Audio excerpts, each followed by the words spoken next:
Hey, what's going on? It's Mike T. Nelson from ExtremeHumanPerformance.com. Another core performance tip here for you.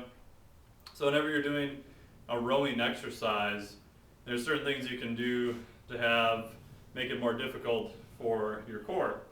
So a lot of times you'll see people do, let's see, a rowing exercise. They kind of have one knee up on the bench like this, and you'll see them doing something sort of similar to that. So one thing you can do is, instead of placing your knee up there, I like to put my foot up there because my leg is going to be a lot more stable. And whenever you're doing most athletic stuff, you're going to be moving through 2 feet. It's pretty rare, maybe some mixed martial arts stuff, you'll do some stuff off of your knee, but not too often. And then what I have people do is, if they want, just put their hand on the bench there, and then do just the same rowing motion. Usually you'll find that you'll be able to use more weight because your leg then will feel more stable too. Another tip I got from Nick Tuminello is, if it bothers your wrist, just put your hands straight on the edge of the bench instead of having it way back here. Sometimes that flex position can cause issues too.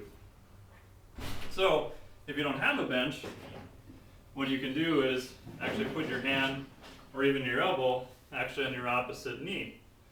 Do the same motion. You'll find that's a little bit harder just because you're not stabilizing quite as heavy. So the next thing you can do is we're just keeping and removing more supports. So now, once I'm in that position, I'm going to remove any support from my left hand. So I'll get down in about the same position. If you want, you can even do a couple reps to get the feel of it. And then I'm just going to remove that hand. I'm going to do the same thing. So now I basically have to transfer that load through my body without any support here, so you get a little bit more core activation or more core stress there. So that's an option you can do. You can play around with the width of your feet too, and when you do the row, just thinking about bringing your arm straight back towards your hip. So you're just coming straight back. You want to keep your spine nice and long. So if you look at it from the side here, you can start with your hand here if you want, and then just pull straight back. What I don't want to see is your body doing this, just pulling the weight straight back. There you go.